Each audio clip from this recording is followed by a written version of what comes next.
Hello, I'm glad you're here. Welcome to the Godly Playroom here at Christ Lutheran Church. I have a story for you again today. Watch.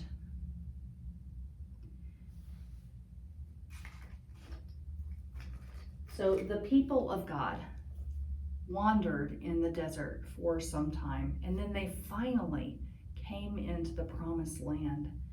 And after they had lived there in the promised land for a little bit of time, they chose a king to rule over them, and his name was David. Now, in that time, the Ark of the Covenant and the tent was lost.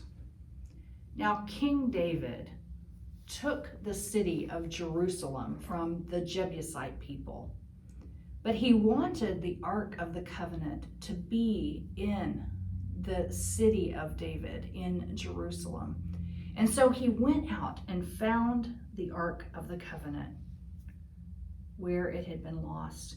And as the Ark of the Covenant entered the city, King David danced before the Ark with gladness.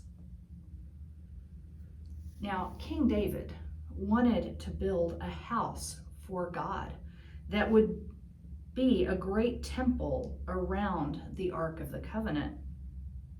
But King David was a man of war, and so he was not allowed to build the temple, the house for God.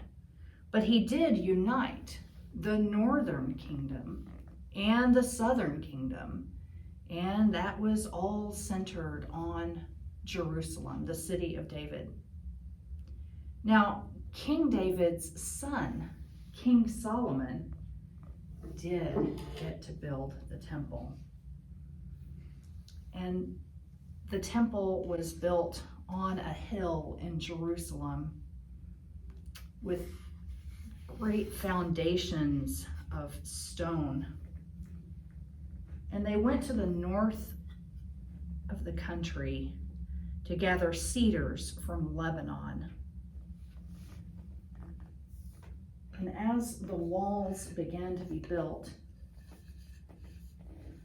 everyone was so excited about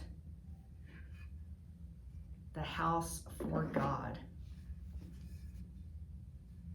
Everyone participated.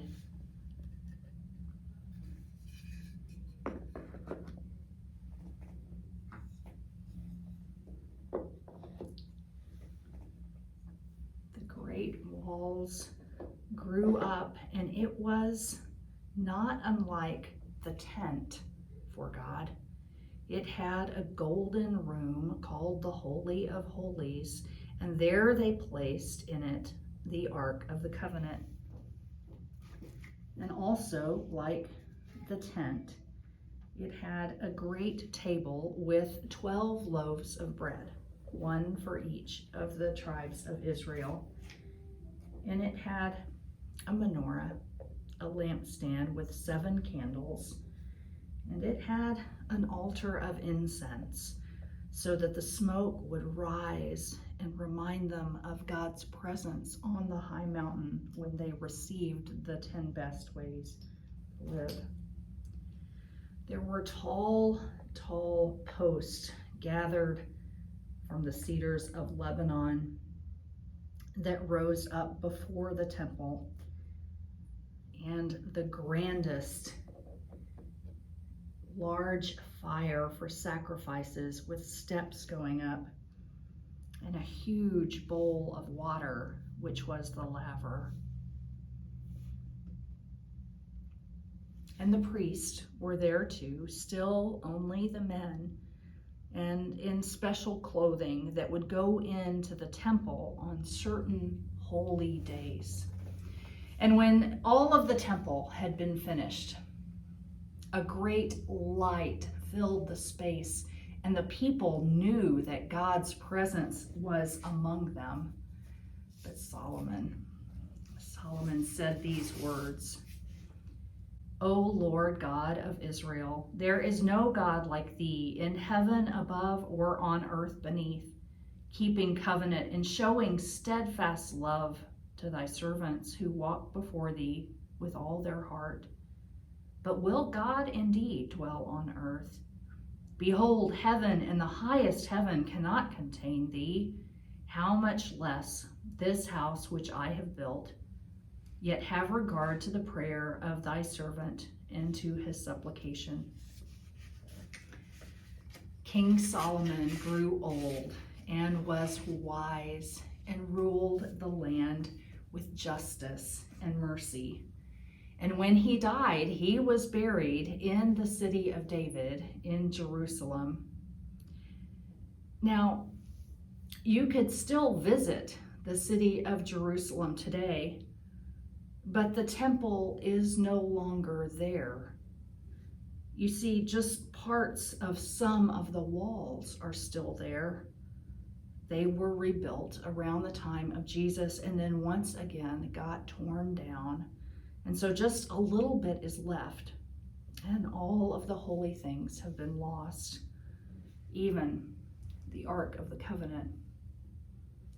So you might wonder, where are the 10 best ways kept today? I wonder. Now, about this story, I wonder which part of it is your favorite part. I wonder which is the most important part.